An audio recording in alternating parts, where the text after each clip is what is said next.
Marco directed by Haneef Adeni. Boss and കോയ്ക്ക് ശേഷം Haneef Adeni direct ചെയ്യുന്ന സിനിമ. ഉണ്ണി മുകുന്ദന്റെ കരിയറിലെ മിഗായിൽ എന്ന് പറഞ്ഞ സിനിമയിലത്തെ ഒരു ക്യാരക്ടർ എടുത്തുകൊണ്ട് വരുന്ന സിനിമ. ഇങ്ങനെയാണ് മാർക്കോ അനൗൺസ് ചെയ്തിട്ടുണ്ടായിരുന്നത്. മാർക്കോ അനൗൺസ് ചെയ്ത ടൈം മുതൽ അവർ പറയുന്ന ഒരു സംഭവമാണ് the most violent movie in Malayalam എന്നുള്ളത്. ഞാൻ പറയുകയാണെങ്കിൽ ഞാൻ ഈ പടം കണ്ടു കഴിഞ്ഞപ്പോൾ എനിക്ക് മനസ്സിലായ സംഭവം പറയും.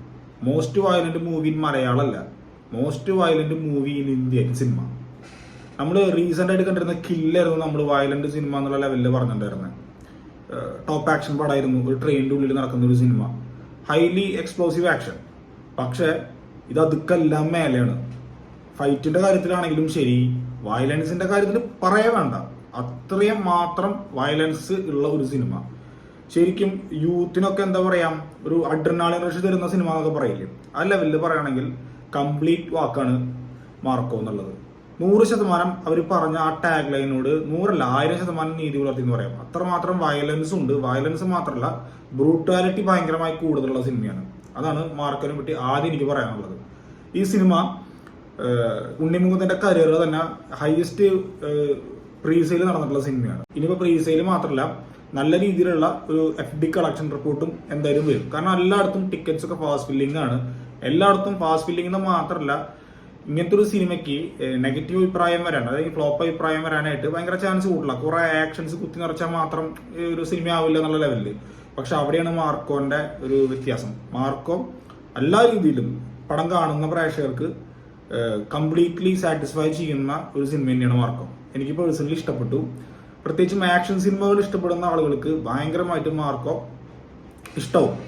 കാരണം അതന്നെയാണ് ആ ടീം അല്ലെങ്കിൽ അതന്നെയാണ് ആ ക്രൂ പ്ലാൻ ചെയ്തിട്ടുള്ളത്. ആ കാര്യത്തിൽ ഒരു 100% സക്സസ് ആയി തന്നെയാണ് നമുക്ക് പടം കാണാൻ മനസ്സിലാവുക. ഈ മാർക്കോ എന്നുള്ള ക്യാരക്ടർ നമുക്കറിയാം, മിഗാൽ എന്ന് പറഞ്ഞ സിനിമയിൽ നിന്ന് എടുത്തിട്ടുള്ള വില്ലന്റെ ക്യാരക്ടറാണ്. ഇതിൽ അവർ എടുത്തിട്ടുള്ളത് സ്പിൻ ഓഫ് പോലെ പറയുകയാണെങ്കിൽ കൂടി അവർ ആ ക്യാരക്ടർ മാത്രം എടുത്തിട്ട് സ്റ്റോറി തീമും ഗോൾഡ്, ഡ്രഗ്സ് ഇതിനൊക്കെ ബേസ് ചെയ്തിട്ടുള്ള ഒരു തീം സ്റ്റോറി എടുത്തിട്ട് ഒരു റിവെഞ്ച്, നോർമൽ റിവെഞ്ച് സ്റ്റോറിയാണ് ഈ പടം. പക്ഷെ അവിടെയാണ് ഈ നോർമൽ സ്റ്റോറിനെ, ഒരു ആവറേജ് സ്റ്റോറിനെ മേക്കിങ്ങിലൂടെ പെർഫെക്റ്റ് സിനിമയാക്കാൻ പറ്റുന്നുള്ള കാണിച്ചിരിക്കണം ഹനീഫ് അദീനി. ഹനീഫ് അദീനെ പറ്റി ഞാൻ നമ്മളുടെ എന്താ നിവിൻ പോളിയുടെ പറഞ്ഞല്ലോ, ബോസ് ആൻഡ് കോ ടൈമിൽ ഞാൻ വീഡിയോ ചെയ്തപ്പോൾ പറഞ്ഞിട്ടുണ്ടായിരുന്നു, അണ്ടർ റൈറ്റഡ് ഡയറക്ടറാണ് ഹനീഫ് അദീനി എന്നുള്ളത്.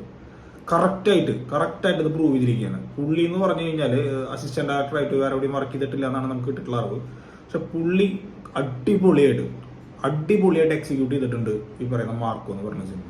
ശരിക്കും ഒരു സ്റ്റൈലിഷ് ഫിലിം കാണില്ലേ, നമ്മളൊരു ഇംഗ്ലീഷ് സിനിമയൊക്കെ ടച്ച് നമുക്ക് ഫീൽ ചെയ്യും. ആ ലൈറ്റിംഗ് ആണെങ്കിലും ശരി, ആ കളറിംഗ് ആണെങ്കിലും ശരി, എല്ലാം കൊണ്ടും ഷോർട്സുകളുടെ ഇത് പറയുകയാണെങ്കിലും ശരി, എല്ലാം കൊണ്ടും പുള്ളി ഹനീഫ് അദീനിയുടെ കരിയറിലെ ഒരു ബെഞ്ച് മാർക്ക് സിനിമ തന്നെയാണ് മാർക്കോ. ഇനി സിനിമാട്ടോഗ്രാഫി വരികയാണെങ്കിൽ ചന്ദ്രു സെൽവരാജ് എന്ന് പറഞ്ഞിട്ടുള്ള പുള്ളിയാണ് സിനിമാട്ടോഗ്രാഫി ചെയ്തിട്ടുള്ളത്. ജയ് ഗണേഷ് ഒക്കെ ചെയ്തിട്ടുള്ളതാണ് പുള്ളിയുടെ, ഉണ്ണിമുകുന്ദന്റെ തന്നെ. കിടിലൻ സിനിമാട്ടോഗ്രാഫി, ക്യാമറ വർക്കൊക്കെ ഉണ്ടല്ലോ അടിപൊളിയായിട്ട്. അതായത് ഇവര് മൂന്നാർ ലൊക്കേഷനിലൊക്കെ കുറെ ഷൂട്ട് ചെയ്തിട്ടൊക്കെ ഉണ്ട്.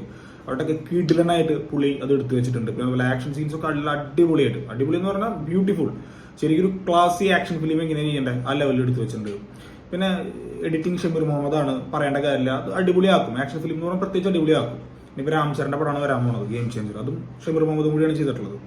പിന്നെ മ്യൂസിക് രവി ബാസർ, ചുമ്മാതല്ല കൊണ്ടുവന്ന് വെച്ച് ചെയ്തിട്ടുള്ളത്. രവി ബാസർ ശരിക്കും കസറിയിട്ടുണ്ട്.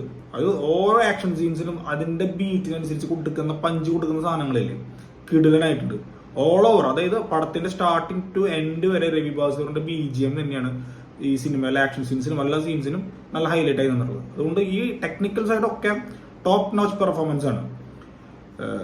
ആക്ടിംഗ് വൈസ് കാസ്റ്റിന്റെ പെർഫോമൻസിലേക്ക് വരികയാണെന്നുണ്ടെങ്കിൽ ഇപ്പോൾ നമുക്കറിയാം സിദ്ദിഖ്, ജഗദീഷ്, അവരൊക്കെ ഹൈലി എക്സ്പീരിയൻസ്ഡ് ആയിട്ടുള്ള ആക്ടേഴ്സ് ആണ്. അവരൊക്കെ ഒരു കഥാപാത്രം കിട്ടിയത് 100% കൊടുക്കുന്ന അറിയാം. അതുകൊണ്ട് അവരുടെ കാര്യത്തിൽ പറയേണ്ട കാര്യമില്ല, അടിപൊളിയായിട്ട് ചെയ്തിട്ടുണ്ട്.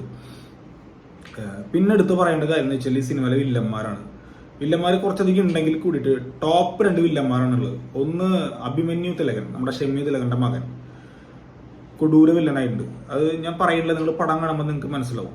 പുള്ളിയുടെ പെർഫോമൻസും പുള്ളിയുടെ വില്ലനീസും ഒക്കെ ശരിക്ക് ഹനീഫ് അദീനി എടുത്തിട്ടുണ്ട്.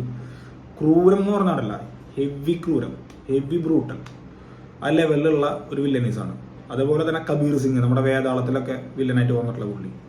എൻ്റെ മോനെ സെക്കൻഡ് ഹാഫിൽ പുള്ളിയും ഈ അഭിമന്യു തിലകനും കൂടിയിട്ടൊരു സീനുണ്ട്, ഒരു 15 മിനിറ്റിൻ്റെ. ആ സീനിനെ പറ്റി ഞാൻ പറയില്ല.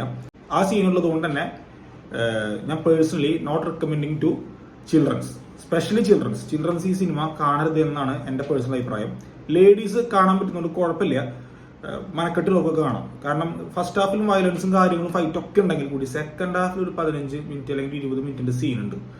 അതൊരു കൊടൂര സീനാണ്. ഇതേവരെ മലയാളത്തിൽ ആരും ആ ലെവലിൽ ട്രൈ ചെയ്തിട്ടില്ല.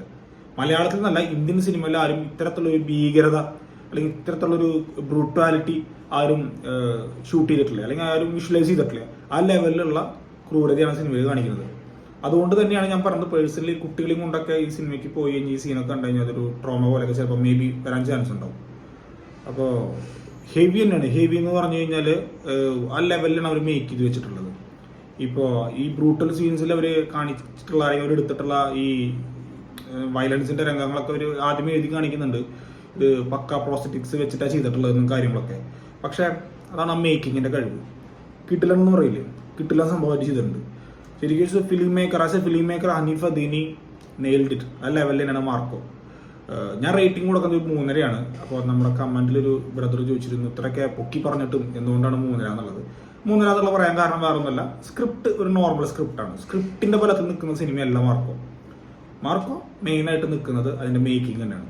പിന്നെ ഇതിലൊക്കെ എടുത്തു പറയേണ്ട ഒരാളെന്ന് പറഞ്ഞാൽ എന്റെ സ്റ്റണ്ട് കൊറിയോഗ്രാഫർ കലേ കിങ്സൺ. മോനെ വേറെ ലെവൽ സ്റ്റണ്ടാണ് ഡിസൈൻ ചെയ്തിട്ടുള്ളത്. ഇന്റർവെൽ സീനൊക്കെ, ഇന്റർവെൽ ഫൈറ്റ് ഒക്കെ കിടിലൻ. കലേ കിങ്സൺ പൊളി വർക്ക്. പിന്നെ എല്ലാറ്റിനും ഉപരിയായിട്ട് നമ്മുടെ ഉണ്ണിമുകുന്ദന്റെ മിക്ക ഇന്റർവ്യൂ കാണുമ്പോൾ നമുക്ക് മനസ്സിലാവും പുള്ളി എക്സൈറ്റഡ് ആവണത്, അല്ലെങ്കിൽ പുള്ളിക്ക് കുറച്ച് ഇൻട്രസ്റ്റ് ആളുടെ സംസാരത്തിൽ വരണം. ഞാൻ പലപ്പോഴും നോട്ടീസ് ചെയ്തിട്ടുള്ളത് ആക്ഷൻ സിനിമകൾ, ആക്ഷൻസ്, മാസ്, ഈ പറയുന്ന കാര്യങ്ങളൊക്കെയാണ്. എങ്കിൽ കൂടി പുള്ളി എല്ലാതരം ഓഡിയൻസിനെയും ടാർഗറ്റ് ചെയ്തിട്ട്, അല്ലെങ്കിൽ എല്ലാതരം ഓഡിയൻസിനും വേണ്ടിയിട്ടാണ് പേപ്പടിയാൻ പോലത്തെ സിനിമകൾ ഒക്കെ ചെയ്തിട്ടുള്ളത്, ഷെഫീഖിന്റെ സന്തോഷമൊക്കെ. പക്ഷെ പുള്ളി സന്തോഷം കണ്ടെത്തുന്നത് മാർക്ക് പോലത്തെ ആക്ഷൻ സിനിമകളിലാണ്. മല്ലു സിംഗ് തൊട്ട് നമ്മൾ ആ പുള്ളിയുടെ ആക്ഷൻ കാണാനാണ്, ഞാൻ ബാങ്ക് ഓഫ് സമ്മറോട്ട് കാണാനാണ്. എങ്കിൽ കൂടിയിട്ട് എന്താ പറയാ, പുള്ളി ആക്ഷനിൽ ജീവിക്കാന്ന് പറയില്ല, ആ ലെവലില് പുള്ളിയുടെ ഹൈ വോൾട്ടേജ് പെർഫോമൻസ് ആണ് ഉണ്ണിമുകുന്ദന്റെ. എന്താ പറയാ, പുള്ളി പ്രൂവ് ചെയ്തിരിക്കുകയാണ്. പുള്ളി മലയാള സിനിമയിൽ ആക്ഷനിൽ പുള്ളി ടോപ്പ് ലെവലിൽ ഉണ്ടായിരിക്കും. ഈ ടോപ്പ് ലെവലിൽ പൃഥ്വിരാജൊക്കെ വന്നാലും ശരി, ഞാൻ യങ്സ്റ്റേഴ്സിന്റെ കാര്യമായിട്ട് പറയണം, നമുക്ക് ലാരാട്ടൻ അവരുടെ കാര്യമല്ല, യങ്സ്റ്റേഴ്സിന്റെ ഇതിൽ ആക്ഷൻസിൽ ടോപ്പ് ലെവലിൽ പുള്ളി തന്നെ ഉണ്ടാവും. അതായത് പണി അറിയാവുന്നതിന്റെ കയ്യിൽ ഉണ്ണിമുകുന്ദനെ കിട്ടിയാൽ വസൂലാക്കാം. അതിന് ഉണ്ണിമുകുന്ദനുണ്ട് മലയാള സിനിമയിൽ. അതാണ് ഞാൻ പറയുന്നത്. നിങ്ങൾക്കൊരു ആക്ഷൻ കൊമേഴ്സ്യൽ മാസ് എന്റർടൈൻമെന്റ് ചെയ്യാനായിട്ട് ഉണ്ണിമുകുന്ദനെ നിങ്ങൾ പ്രിഫർ ചെയ്യുകയാണെങ്കിൽ, ചില നടന്മാരെ നമ്മൾ പറയും, ഞാൻ പേര് പറയുന്നില്ല, അതൊന്നും പറ്റില്ല എന്നുള്ളത്, പക്ഷെ ഉണ്ണിമുകുന്ദൻ ആപ്റ്റായിരിക്കും, ഡെഫിനറ്റ്ലി ആപ്റ്റായിരിക്കും. നല്ല സ്ക്രിപ്റ്റും വേണം, ഈ സ്ക്രിപ്റ്റിനേക്കാൾ നന്നായി അത് എക്സിക്യൂട്ട് ചെയ്തെടുക്കാൻ മേക്കിങ്ങിനുള്ള കഴിവുള്ള ഡയറക്ടറും വേണം. എങ്കിൽ ഉണ്ണിമുകുന്ദന് നല്ല രീതിയിലുള്ള ഒരു സൂപ്പർ സ്റ്റാർ ലെവൽ കിട്ടുന്ന ലെവലിലുള്ള ഒരു പെർഫോമൻസ് ഒക്കെ കാഴ്ചവെക്കാൻ പറ്റുന്ന പറഞ്ഞാൽ. ഇതാണ് മാർക്കോ എനിക്ക് കണ്ടിട്ട് തോന്നിയത്. എന്തായാലും മാർക്കോ ഞാൻ റിക്കമെൻഡ് ചെയ്യുന്നുണ്ട്. ലോലഹൃദയരും അല്ലെങ്കിൽ ഇത് പെട്ടെന്ന് സ്ക്രീനിൽ നിന്നൊക്കെ സിനിമകൾ കാണുമ്പോൾ കണ്ടെടുക്കുന്നവരാണെങ്കിൽ അവരോട് ഞാൻ പറയില്ല. അല്ലാത്തവർക്ക് നിങ്ങൾ മാർക്കോ കാണാൻ പോവുകയാണെങ്കിൽ വർത്ത് വാച്ചിങ് ആണ്.